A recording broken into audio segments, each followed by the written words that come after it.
ça ne fait rien.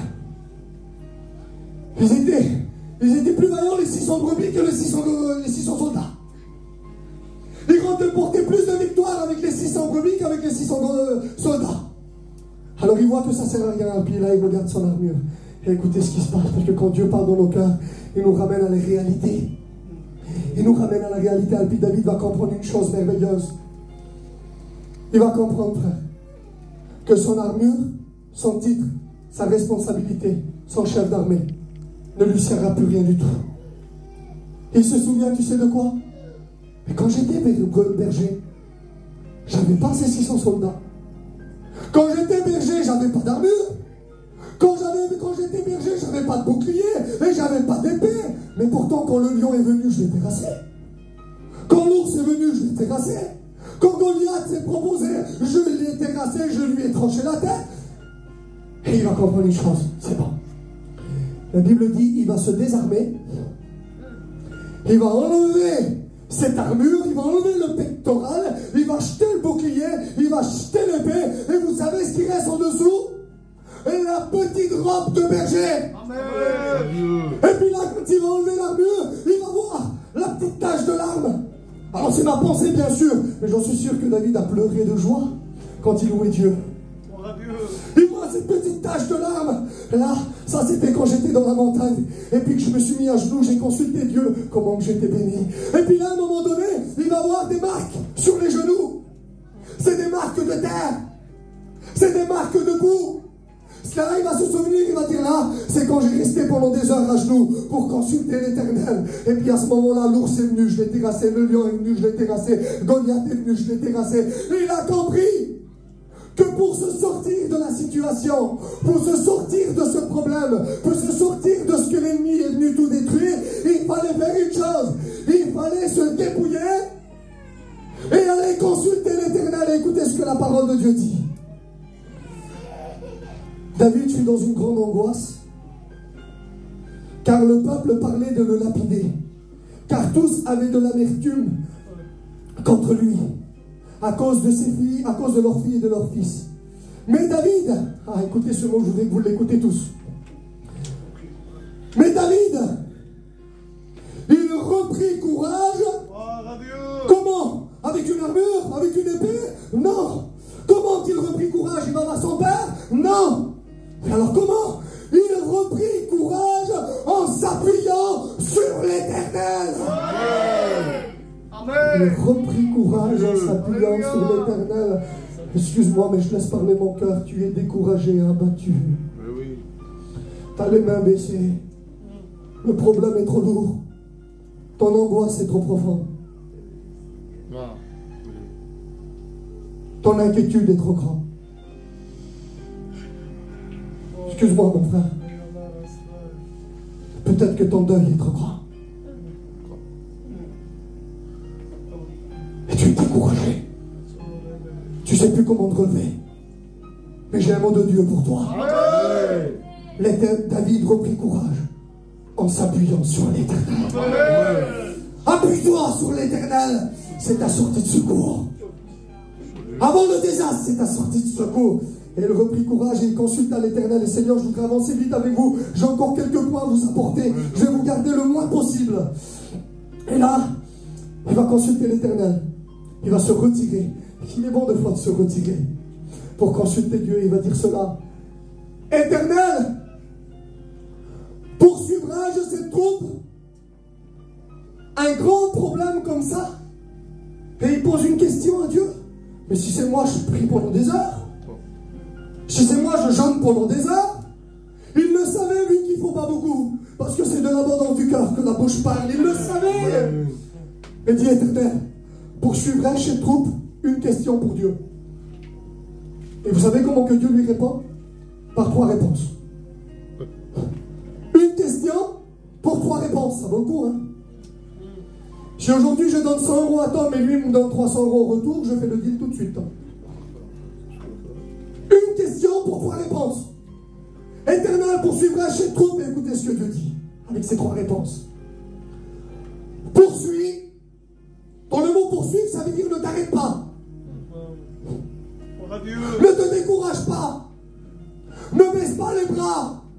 Dans le mot poursuit, c'est le cantique de Tyson. Continuez. Poursuis, tu atteindras. Alors atteindras, c'est que quand tu poursuis, tu atteins. Nous, de fois, on voudrait des choses sans poursuivre. C'est pas comme ça. Il faut d'abord poursuivre Dieu et ensuite on obtient. Poursuis, tu atteindras et tu délivreras. Il y a un processus en Dieu. Quand tu consultes Dieu, Dieu te donne des conseils. Continue, tu prendras et tu seras délivré. Amen. Alors tu sais ce que Dieu te dit? Il te dit ça.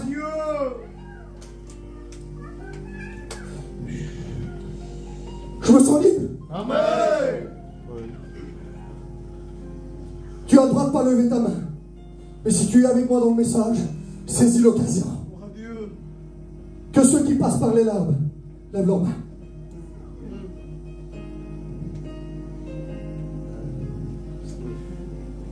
Gloire à Dieu. Toi, ma petite, lève tes mains. Lève-toi.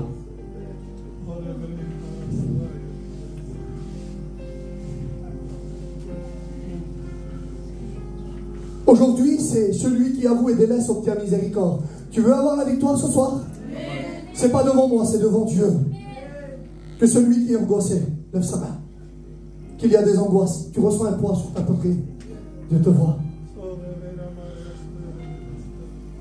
Que celui qui passe par un découragement lève sa main. Tu le vois. Que celui ou celle qui est malheureux à cause du foyer de ses enfants lève sa main. Que celui ou celle qui attend un petit perso chez eux et ils n'en ont pas, ça fait des années, et qu'ils attendent la bénédiction, que ça soit pour toi ou quelqu'un de ta famille, lève ta main. Alors tu sais ce que Dieu répond? Regarde. Il répond par 3 réponses. Vous pouvez baisser vos mains. Vous avez répondu à Dieu. Vous avez consulté Dieu et vous avez dit: Seigneur, je suis angoissé. Seigneur, je suis dans les larmes. Seigneur, je suis dans les pleurs. Seigneur, je suis découragé. Seigneur, je suis fatigué. Seigneur, je suis attristé. Et tu sais ce que Dieu répond? Il te répond par 3 réponses. Pour ceux qui sont dans l'angoisse, tu sais ce que Dieu dit? Je t'ai vu. J'ai vu ton angoisse. Je te délivre. Gloire à Dieu. Pour ceux qui sont dans les larmes, Dieu te répond par 3 réponses. Dieu veut te bénir 3 fois plus. Alors il te dit: j'ai vu tes larmes, je les essuie, je te délivre. Ceux qui sont malades, je t'ai vu, j'ai vu ta maladie, je te guéris. C'est la victoire ce soir. C'est la victoire. Est-ce que vous voulez remporter des victoires? Est-ce que vous voulez être victorieux ce soir? Vous savez, je vais vous dire quelque chose. Dans mon ministère, je veux remporter des victoires. Je lève ma main, Seigneur. Qu'à tous les coups que l'ennemi voudra me décourager, moi je lève la main. À chaque fois que l'ennemi voudra essayer de me mettre un couteau à la gorge, Seigneur, donne-moi le discernement. C'est ce que Dieu dit: je te vois, j'ai vu ton cœur, je t'aiderai. Et puis je finis, regardez, c'est bon. Il va vers les 600 soldats et il leur dit ça: j'ai consulté l'Éternel. Il m'a dit: poursuis, tu atteindras, tu délivreras. Vous savez ce que les soldats vont lui dire? Ceux qui lui ont mis le couteau à la gorge: David, là où tu iras, nous irons avec toi. Mais Seigneur, qu'est-ce qu'ils ont fait qu'ils ont changé comme ça? Ils se sont convertis? Comment ça se fait que la décision va changer? Quelques heures avant, c'était le couteau à la gorge, et après, c'est David, là où tu iras, nous irons avec toi. Parce que avant, il voyait un chef d'armée, et maintenant, il voit un homme selon le cœur de Dieu. Si tu veux que ta famille soit touchée, si tu veux que ta famille soit convertie, si tu veux que ton mari, ta femme, tes parents, tes enfants, le foyer de tes enfants soient brisés, touchés, il ne faut pas qu'ils te voient avec un titre de chrétien, il faut qu'ils te voient comme un homme, une femme, selon le cœur de Dieu. Et là, tu verras comment ton témoignage va briser le cœur de ceux qui t'entendent. Ils vont leur faire changer de décision. Ça ne sera plus le couteau à la gorge à toi, la chrétienne, à toi, le chrétien. Ça ne sera plus le couteau à la gorge à toi, t'es sainte. Toi, tu as des ailes dans le dos. Ça ne sera plus les couteaux, hein. Ça ne sera plus les persécutions. Mais parce qu'ils vont te voir comme un homme et une femme de Dieu.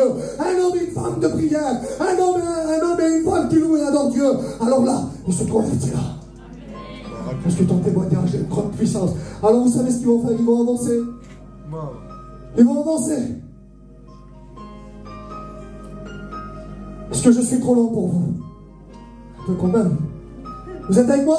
Amen. Alors ils avancent près du torrent de Bézar.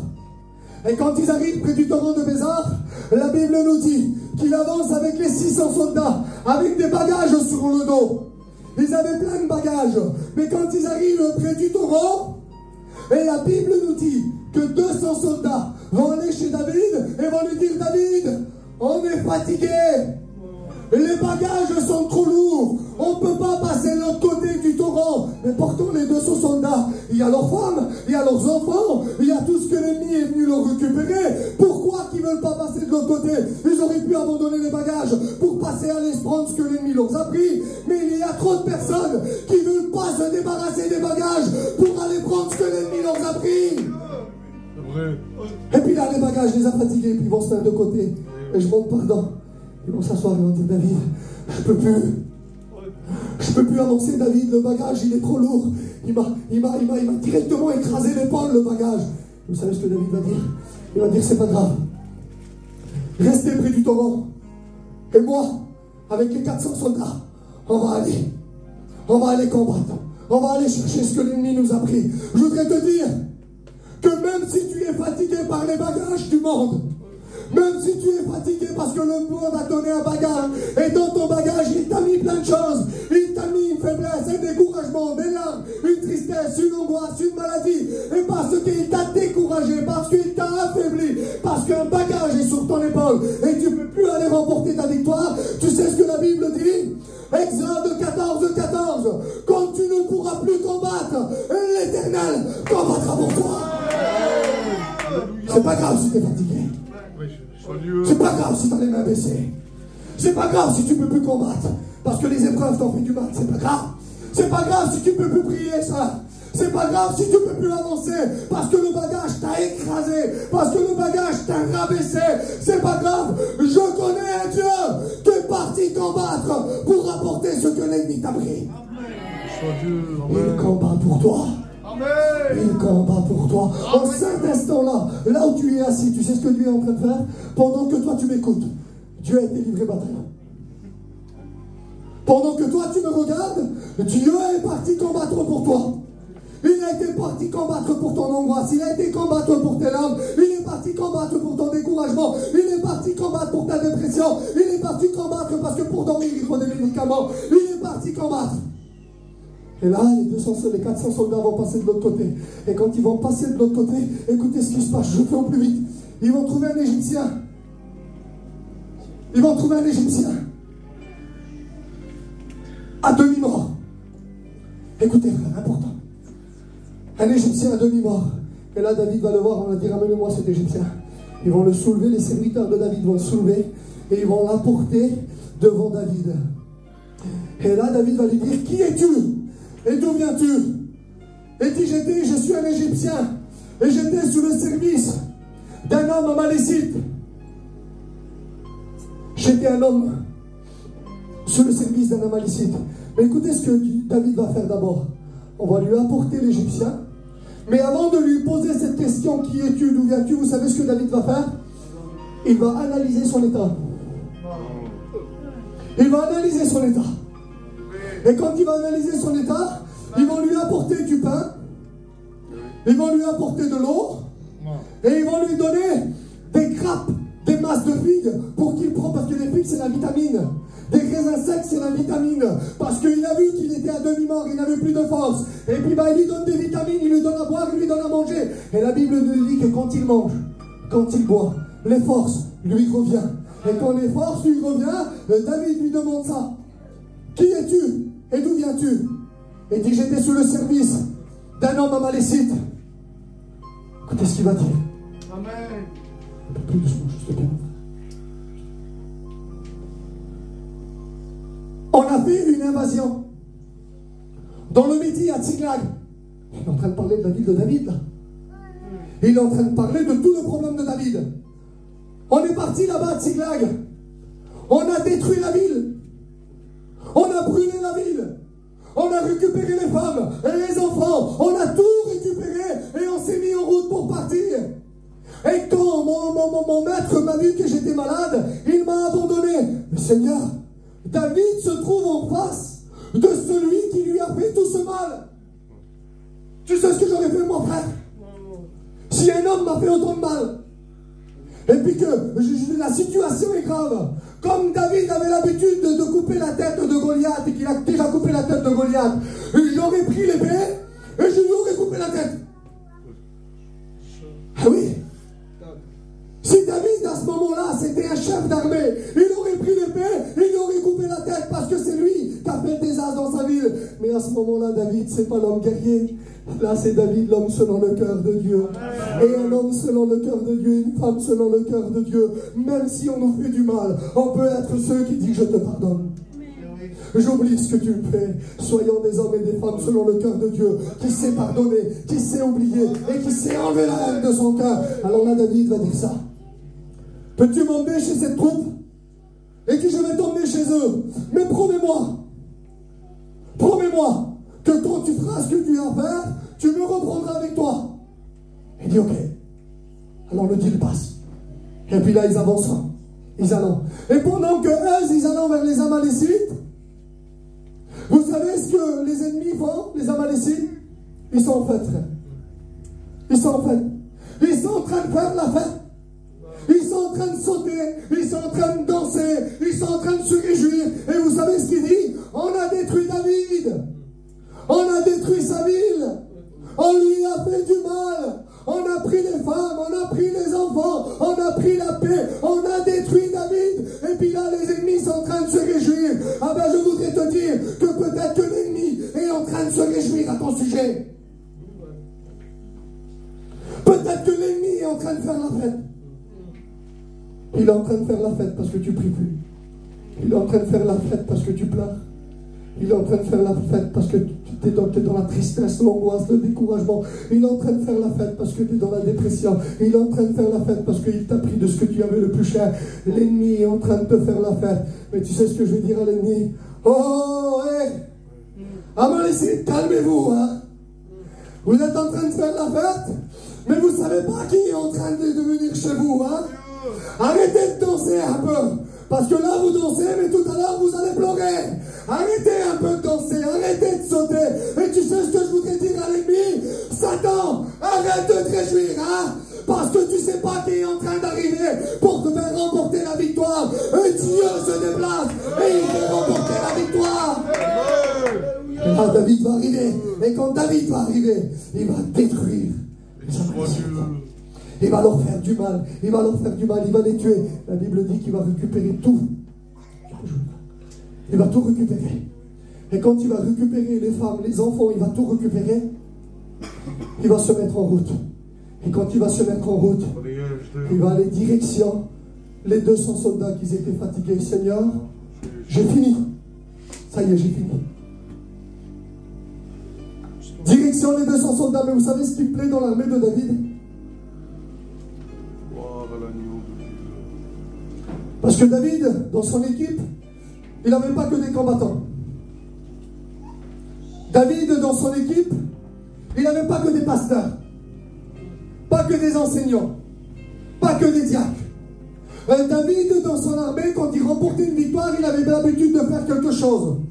Vous savez ce que David faisait? Il chantait un cantique. Et ce cantique s'appelait le chant de victoire. Le chant de victoire, ça voulait dire que David, dans son armée, il avait des musiciens. Je voudrais vous dire que Dieu, dans son armée, il n'a pas que des pasteurs, il n'a pas que des enseignants. David, Dieu, dans son armée, il a des musiciens. Il a des sœurs, il a des frères qui travaillent pour Dieu. Mon frère, ma soeur, toi qui places une chaise, toi qui nettoies dans l'église, toi qui fais un petit travail pour le Seigneur, le frère qui est en train de jouer du piano, le frère qui s'occupe à la sono, je voudrais vous dire que dans l'armée de Dieu, Dieu a besoin de vous. Amen. Et puis là, quand il va, il est en train d'aller, et puis les autres, ils entendent le chant de victoire. Et quand ils entendent le chant de victoire, n'est-ce pas David? N'est-ce pas le chant de victoire que je suis en train d'attendre, qui vient dans ma direction? Oui, c'est le chant de David. Va, regarde si c'est lui. Et quand il monte, il regarde de loin. Et quand il regarde, il écoute le chant, il reconnaît le chant de victoire. Qu'il est bon de reconnaître le chant de victoire. Il reconnaît le chant de victoire. Et il va dire cela. David a remporté la victoire. Et les autres qui s'en bas, ils vont dire ça. Regarde si mon fils est là. Regarde si ma fille est là. Regarde si mes parents sont là. Regarde si mon gendre est là. Regarde si ma belle-fille est là. Et peut-être toi tu peux dire ça. Regarde si ma paix est là. Regarde si mon bonheur est là. Regarde si ma joie est là. Regarde si ma délivrance est là. Regarde s'il y a la solution pour mes larmes. Regarde s'il y a la solution pour mon deuil. Regarde s'il y a solution. Et puis tu sais ce qu'il va dire. Si vous voulez regarder, montez. Si vous voulez voir, montez. Amen. Ne laissons pas les autres regarder à notre place. Regardons par nos propres yeux la victoire que Dieu a pour nous. N'attendons pas que les autres soient bénis avant nous. N'attendons pas que les autres regardent avant nous. Montons là où Dieu veut et regardons la victoire que Dieu a pour nous. Et je voudrais qu'on puisse fermer nos yeux. Et je demande pardon à toute l'église si j'ai prêché un peu trop longtemps. Mais j'étais obligé de vous apporter ce que Dieu a mis sur mon cœur. Et maintenant, tu sais ce que tu vas faire? Tu vas consulter Dieu. Tu vas fermer tes yeux. Tu vas consulter Dieu, tu vas consulter Dieu, tu vas consulter Dieu, tu vas commencer à prier, tu vas commencer à louer Dieu. Consulte Dieu comme David, consulte Dieu comme David, consulte Dieu comme David. Oh, à toi la gloire, Seigneur. Je voudrais que des frères puissent prier le Seigneur. Je voudrais que les frères puissent commencer à élever leur voix. Consulte Dieu. Qu'est-ce que l'ennemi t'a fait? Qu'est-ce que l'ennemi t'a pris? Et Dieu veut te faire remporter la victoire. Loue ton Dieu. Commence à prier Dieu.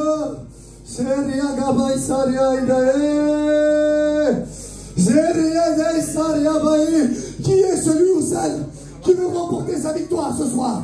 Lève ta main. Lève ta main. Tu veux remporter ta victoire? Tu veux remporter ta victoire?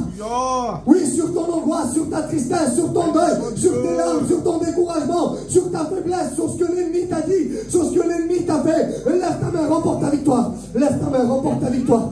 Je voudrais que ceux qui ont levé leurs mains puissent se lever. Levez-vous de votre place. Levez-vous de votre place.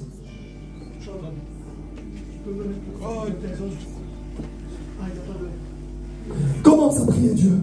Commence à prier Dieu maintenant. Élève ta voix. Élève ta voix.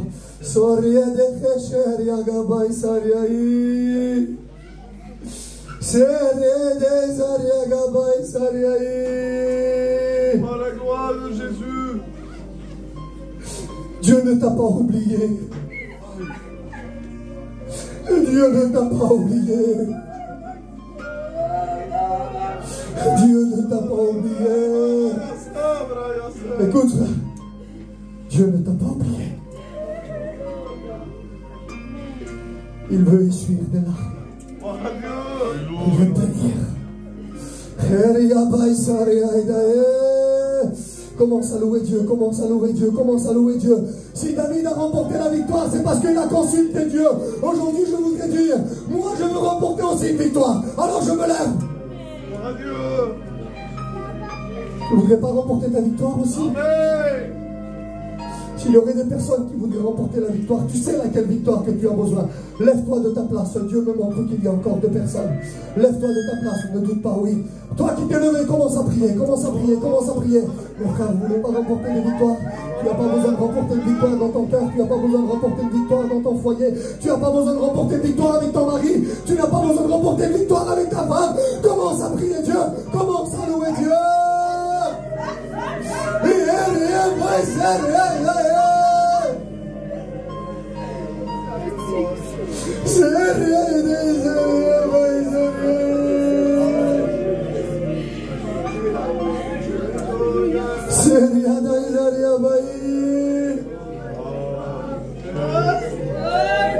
Commence à prier Dieu.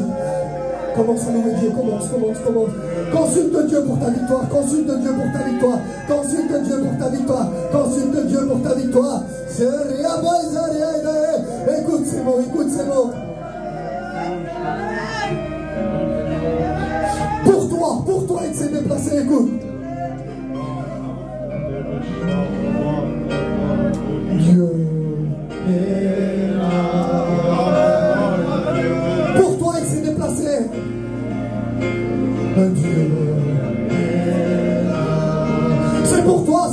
toi, c'est pour toi, c'est pour toi. Dieu est là pour te bénir. Dieu est là. Je voudrais faire quelque chose. Est-ce que je peux me sentir libre? Gloire à Dieu. Je voudrais que ceux qui ont levé leurs mains, venez devant. Venez devant, approchez-vous devant. On va prier, Seigneur. Venez devant.